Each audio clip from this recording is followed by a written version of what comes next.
우리는 이번 고난주간 특별 새벽기도를 통해서 예수님의 고별담화를 계속해서 살펴보고 있습니다. 너희는 마음에 근심하지 말라. 하나님을 믿으니 또 나를 믿으라. 예수님은 말씀하셨습니다. 하나님을 믿으니 또 나를 믿으라. 뭘 믿으라는 말입니까? 하나님이 우리를 사랑하고 있음을 믿으라고 말씀하십니다.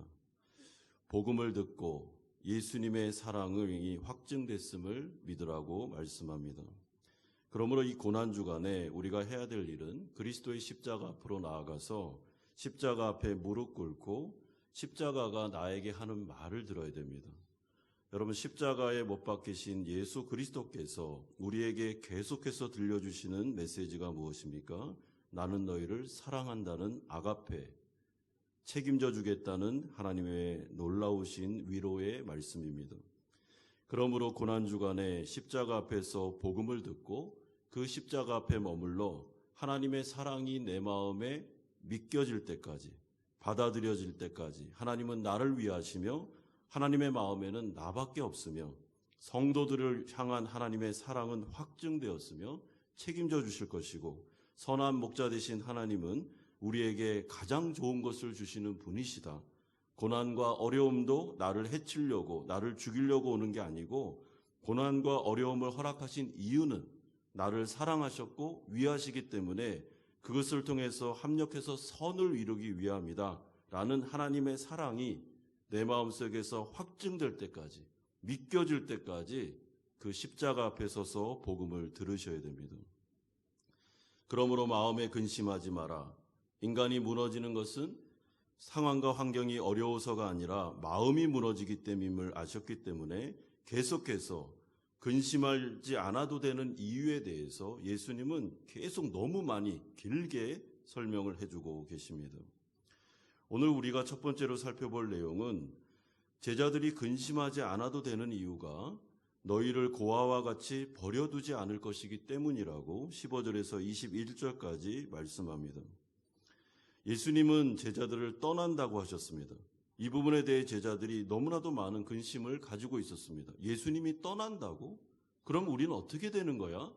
그럼 우리의 꿈은 어떻게 되는 거야? 우리의 미래는 어떻게 되는 거야? 나는 이 세상을 어떻게 살아야 돼? 하면서 굉장히 많은 근심과 걱정거리를 가지고 있었습니다. 그런데 잘 이해하지 못한 게 뭐냐면 예수님이 내가 너희를 떠난다는 말은 영원히 떠난다는 말이 아닙니다. 잠깐 떠난다는 것입니다. 갔다가 다시 올 거다. 그러니까 걱정하지 마라 라고 제자들을 위로하십니다. 여러분, 부모님이 아이들에게 내가 잠깐 어디 갔다 올게 라는 말하고 똑같습니다. 그런데 부모에 대해서 잘 믿지 못하는 아이들은 늘 마음속에 나를 떠난다고? 그러면 완전히 없어지는 거 아니야? 이런 생각을 가진다면 그거는 마음에 상처가 있는 것이고 부모를 잘 못 믿는 것입니다. 그래서 18절에 이렇게 약속하십니다. 내가 너희를 고아와 같이 버려두지 아니하리니 내가 너희에게로 올 것이라고 말씀합니다. 너희들은 영적인 고아가 아니다. 그러니까 내가 잠깐 떠났다 오는데 잠깐 떠났다 오는 것도 굉장히 너희들에게 좋은 일을 주기 위해서 잠깐 갔다 오는 거지 너희들을 버리는 게 아니다 라고 하면서 계속 위로하십니다. 여러분, 우리가 인생을 살면서 하나님을 떠나 우리가 죄를 짓고 난 다음에 하나님과의 관계가 이렇게 끊어졌습니다. 이거를 영적으로 죽었다라고 그러죠. 구원받았다는 것은 예수님을 믿고 하나님과의 관계가 회복된 것을 말합니다. 그러니까 예수를 믿기 전까지는 항상 영적으로 고아처럼 살았습니다. 그러니까 내가 모든 것을 책임지고 내가 모든 것을 하면서 그냥 혼자 외롭게 이 세상을 산 것입니다. 그게 예수님을 믿지 않는 자들의 영적인 현실이었습니다. 그런데 예수님을 믿고 나면 그때 하나님이 우리의 아버지가 되십니다. 내가 너를 사랑하고 내가 너의 아버지다라는 말은 내가 너를 책임진다는 말입니다. 그런데 성도가 된 다음에도 여전히 예수를 믿기 전에 살았던 삶의 방식이 익숙해 있기 때문에 늘 내가 성도가 됐는데도 고아처럼 사는 분들이 너무나도 많습니다. 어떤 문제를 닥치면 내가 책임져야 됩니다. 늘 그렇게 살아왔으니까요. 어떤 어려움이 오면 근심합니다. 걱정합니다. 왜냐하면 내가 내 인생을 책임지면서 살아야 된다는 그런 믿음 없는 강박관념에 익숙한 그 습관적인 삶에 쩌들어 있기 때문에 늘 그런 식입니다. 만약에 어떤 아이가 고아원에서 자랐습니다. 부모가 그를 버렸습니다. 그래서 늘 자신의 인생을 자기가 책임지는 인생을 살았습니다. 그런데 어떤 굉장히 좋은 분이 와서 그를 입양했습니다. 아들로. 그런데 입양한 다음에도 늘 이 아이가 걱정하는 겁니다. 이 아빠가 날 버리면 어떡하지? 또 내가 고아가 되면 어떡하지? 그러면서 늘 아빠가 옆에 있는데도 불구하고 그 아빠를 믿지 못하고 늘 자신의 문제는 자기가 해결하려고 걱정하면서 아빠가 날 버리면 어떡하지? 사랑한다는 말 거짓말 아니야? 하면서 살아간다면 그 모습을 바라보는 입양한 아버지가 얼마나 마음이 아프겠습니까? 예수님이 제자들을 바라볼 때 똑같았습니다. 너무 마음이 아팠습니다. 너희들 제자들이다. 나는 너희들을 버리지 않는다. 너희들은 영적인 고아가 이제 아니다. 내가 늘 함께 할 거고 내가 지켜줄 거고 보호할 거고 너희들의 문제는 내 문제다. 그리고 나는 선한 목자이기 때문에 절대로 너희들에게 나쁜 일을 허락하지 않는다. 이걸 믿어야 된다라고 계속 말씀하시는데 제자들은 못 믿었습니다. 여러분, 그러면서 예수님께서 내가 잠깐 갔다 오는 것은 보혜사 성령을 통해 너희와 영원히 있기 위해서 가는 거지 너희를 버리는 게 아니다라고 말씀하시면서 16절에서 20절까지 길게 설명을 하십니다. 내가 아버지께 구하겠으니 그가 또 다른 보혜사를 너희에게 주사 영원토록 너희와 함께 있게 하리니 그는 너희와 함께 거하시며 또 너희 속에 계시겠음이니라. 이 일이 어떤 일을 통해 일어납니까? 예수님의 죽음과 또한 부활과 승천과 이로 인하여 보좌 우편에 앉으셔서 성령을 부어주시는 성령의 시대가 열림으로 이 일이 일어나게 됩니다. 그러므로 지금 우리는 성령의 시대를 살기 때문에 예수님이 우리와 영원히 함께 하시는데 성령을 통하여 내 안에 함께 하십니다. 그러므로 우리는 고아가 아닙니다. 여러분, 성령님을 통해 예수님이 우리와 지금 여기 계십니다. 지금 이 자리에 앉아 계시는데 예수님이 여기 계십니다. 그리고 우리와 지금 함께 하고 계십니다. 그리고 설교자를 통해 자신의 말씀을 전해주고 있습니다. 어떤 말씀입니까? 마음에 근심하지 마라. 나는 너희를 떠나지 않는다. 걱정하지 마라.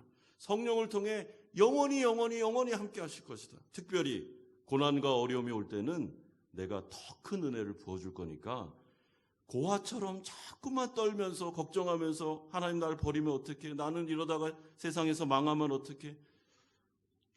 이제 그만. 그 생각 좀 그만해라 라고 말씀합니다. 성령님이 오시면 어떤 일이 벌어집니까? 16절에는 성령을 보혜사라고 부르는데 이 보혜사는 위로자, 격려자, 힘을 주는 자, 권면하는 자, 지지자라는 다양한 의미가 포함되어 있습니다. 17절에는 성령을 진리의 영이라고 하는데 진리의 영이라는 것은 하나님의 말씀, 성경을 우리에게 가르치고 깨닫게 하시는 분이라고 말씀하십니다.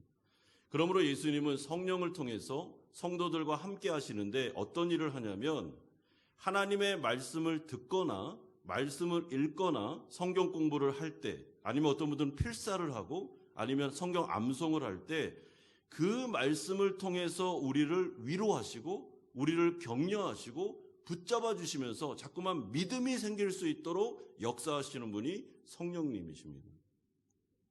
그러므로 하나님 나라 백성들은요, 참 아주 위대한 경험을 매일 할 수 있는데요. 특별히 고난 중에 성령께서 하나님의 말씀을 나에게 주십니다.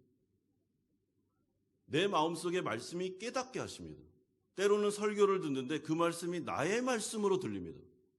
오늘 설교자를 통해서 하는 그 말이 나에게 하나님의 음성으로 들릴 때가 있습니다. 두려워하지 마라. 걱정하지 마. 내가 모든 걸 다 책임진다니까. 너희들은 고아가 아니다. 이 문제? 내가 전문가야. 나를 의지하면 내가 해결해 줄게. 걱정하지 마. 라는 말이 분명히 설교자가 한 말인데 성령을 통해서 내 마음속에는 하나님의 음성으로 들릴 때가 있습니다. 여러분, 그러면 그것은 성령 체험입니다. 하나님이 지금 이 시간 설교를 통해 나에게 하시는 말씀이기 때문에 그 말씀은 마음에 딱 받아들이셔야 됩니다. 그러면서 굉장히 힘들고 어려운데도 불구하고 자꾸만 마음에서 힘과 용기가 생깁니다. 믿음이 생깁니다. 그래, 하나님이 나와 함께 하시지. 하나님 나와 동행하셔. 내가 기도할 수 있는데 뭐 기도하자. 걱정하지 말자. 오늘 하루를 믿음으로 한번 살아보자. 하나님께서 나에게 힘을 주신다고 하셨으니까 내가 살아갈 수 있어 라는 부정적이고 절망적인 생각이 아니고 자꾸 마음속에 소망이 생깁니다. 그게 성령이 하시는 일입니다. 두 번째로, 그러면서 보혜사 성령은 모든 것을 알려줄 거라고 22절에서 26절까지 말씀합니다. 여러분, 가롯이 아닌 유다라는 사람이 또 이 제자가 예수님께 엉뚱한 질문을 하는데 22절에 주여 어찌하여 자기를 우리에게는 나타내시고 세상에는 아니하려 하시나이까? 라고 질문합니다. 이 말이 뭐냐면은 쉽게 말하면 이런 뜻입니다. 예수님, 메시아가 오시면 메시아는 공개적으로 세상에 자기를 굉장히 호화스럽게 정말 휘황찬란하게 이렇게 오신다고 하셨는데 왜 예수님은 자꾸만 세상이 나를 모를 거라고 이런 이해가 안 되는 말씀을 자꾸 하십니까? 라고 질문을 합니다. 그런데 이 가롯이 아닌 유다의 마음속에 있는 그 근간에 깔려있는 생각이 무엇인가 하면 예수님 좀 휘황찬란하게 오셔야죠. 그래야 우리도 그 덕을 보고 이 세상에서 좀 뭔가 한 자리 할 거 아닙니까?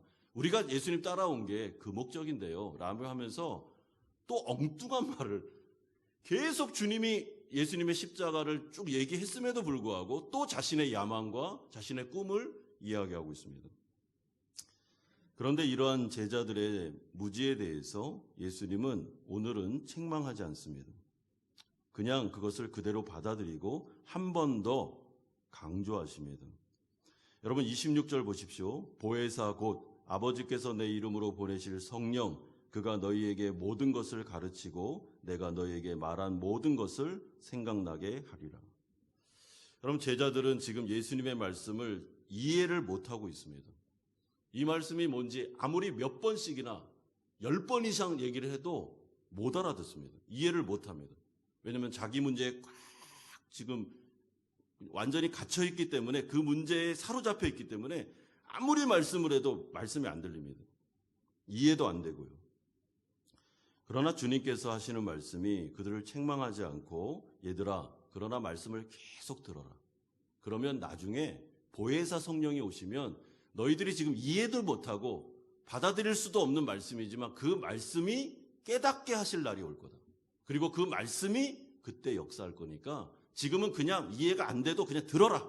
계속 들어야 돼. 라고 말씀하십니다. 여러분, 이것이 중요합니다. 왜냐하면 성도들은 하나님의 말씀으로 삽니다. 그런데 내가 오늘 듣는 이 말씀이 나에게 오늘 적용이 안 될 때도 있습니다. 이해가 안 될 때도 있습니다. 그러나 그 말씀을 들어야 됩니다. 왜냐하면 이 말씀이 나중에 역사할 때가 있기 때문에 그렇습니다. 여러분, 성령은 말씀의 영입니다. 성령이 우리를 도울 때는 하나님의 말씀으로 돕습니다. 그렇기 때문에 성령의 검, 하나님의 말씀을 가지라고 우리에게 성경이 말씀하는 것처럼 성령이 사용할 수 있는 무기를 평소에 계속 마음속에 무기를 저장하셔야 됩니다. 하나님의 말씀을 듣고 외우고 묵상하고 필사하고 하면서 어떻게든지 성령이 쓸 수 있는 무기를 마음속에 많이 저장을 해두셔야 됩니다. 이해가 되든지 이해가 되지 않든지 상관없습니다. 은혜의 수단을 통해서 하나님의 말씀을 계속 들어야 됩니다. 그러면 어떤 일이 벌어집니까? 위기의 순간에 고난이 딱 찾아왔을 때 성령이 과거에 들었던 그 말씀을 깨닫게 하십니다. 그러면서 자꾸만 마음속에 말씀이 생각이 납니다. 일을 하고 있는데 사업에 어려움이 있는데 그 사업의 어려움을 통해 기도하면 말씀이 자꾸 생각납니다. 아, 그때 그래, 그 설교 때 그 말씀을 하셨구나. 그때 그 복음을 통해서 하나님의 사랑을 확증시켜 주셨지. 아, 고아가 아니라고 그랬지. 하늘의 평강을 주신다고 그랬지. 하나님이 우리의 인생을 책임져 준다고 그랬지. 예수님은 선한 목자라고 하셨지 하면서 성령이 내 안에 그 사람에게 계속 말씀을 생각나게 하십니다. 그럼 말씀이 생각나면 그 사람 산 것입니다. 그리고 그 말씀이 역사합니다. 그리고 그 말씀대로 될 것입니다. 고난 중에, 어려움 중에 사람들이 극단적인 생각을 하는 사람들이 있는데 그 이유는 소망이 없어서 그렇습니다. 내가 이 문제를 돌파를 못하겠구나라고 생각하면 마음속에 절망하는 마음이 꽉 차면 극단적인 선택도 합니다. 마음이 무너진 것입니다. 근데 성령께서는 성도들에게 절대로 그렇게 내버려 두지 않습니다. 고난이 오고 어려운 문제가 오고 절망적인 순간에 성령은 내 안에서 우리를 위로하기를 원하시는데 계속해서 하나님의 말씀이 생각나게 하십니다. 말씀을 듣게 하십니다. 내 안에 말씀이 생각날 수도 있고 옆에 있는 사람을 통해 하나님의 음성을 듣게 하시기도 하고 설교를 통해 성경 읽기를 통해 묵상을 통해 기도를 통해 하나님이 계속해서 내 마음에 말씀을 주는데 하나님의 말씀이 들리면 반드시 마음에 소망이 생깁니다. 그리고 어려운 중에서도 그래 주님을 의지하자라는 말이 나오면 그 사람 산 것입니다. 그럼 마음에 절망이 있어서 무너지는 거지 소망이 있는 사람은 아무리 어려워도 그럼 삽니다. 주님께서 보혜사 성령을 우리에게 주시겠다. 그것이 유익하다라는 것은 이 자리에 앉아 계시는 모든 성도님들의 마음에 성령이 계시며 예수님이 성령을 통해 여러분들과 동행하시고 오늘도 말씀하시기 때문에 그렇습니다. 그러면서 마지막 세 번째로 예수님은 내가 너희에게 평안을 주노니 두려워하지 말라라고 27절에서 31절까지 말씀합니다. 예수님께서는 잠시 떠났다 오겠다고 하셨습니다. 그러면서 내가 너희에게 평안을 주고 선물을 주고 가겠다라고 하십니다. 27절에 평안을 너희에게 끼치노니 곧 나의 평안을 너희에게 주노라. 내가 너희에게 주는 것은 세상이 주는 것과 같지 아니하리니 너희는 마음에 근심하지도 말고 두려워하지도 말라. 여러분 여기서 평안을 끼친다라는 말은 직역하면 평안을 남긴다라는 의미입니다. 나는 이제 너희를 잠깐 떠난다. 그리고 성령이 오실 거야. 근데 나는 떠나면서 너에게 선물을 하나 주고 갈게. 내가 평안을 남기고 간다 라고 말씀하셨습니다. 그런데 이 평안은 세상에 속한 평안이 아닙니다. 왜냐하면 이 평안은 이 세상에서의 고난과 환난과 핍박, 어려움이 전혀 없는 그런 형통을 약속하는 것이 아니기 때문에 그렇습니다. 오히려 이 평안은 고난 가운데서도 평안함을 유지할 수 있는 하나님께 속한 평안입니다. 따라서 주님은 이 세상에서 제자들의 삶이 결코 아무런 어려움도 없을 거야, 고난도 없을 거다라고 약속한 적이 없습니다. 오히려 고난 중에도 평안이 있을 거다. 어려움이 있지만 마음에 평안이 남아있을 거다. 걱정하지 마라 라고 말씀하고 있습니다. 그러므로 이 말씀은 이렇게 정리할 수 있는데 얘들아 너희에게는 이 세상에 많은 고난과 어려움이 올 것이야. 그러나 두려워하지 말고 근심하지 말라. 왜냐하면 내가 너희와 함께 할 것이고 하늘의 평안을 계속해서 너희에게 줄 것이기 때문에 두려워하지 마라 라고 말씀하십니다. 사랑하는 성도 여러분, 우리에게 아무런 어려움도 오지 않는 게 은혜요 기적이 아닙니다. 여러분 그거는 불가능합니다. 오히려 어려움은 많은데 고난이 겹쳐서 오는데 이상하게도 내 마음이 평안하고 고요한 게 기적입니다. 성령이 내 안에서 계속해서 위로와 격려와 힘과 능력을 공급해 주시는 것이 기적입니다. 현실은 태풍을 맞는 것 같이 너무나도 힘든데 암담한데 마치 내 마음이 태풍의 눈에 들어온 것처럼 고요한 것이 기적이라는 것입니다. 왜냐하면 그것은 오직 성령의 역사를 통해서 성령 체험을 통해서만 오기 때문에 그렇습니다.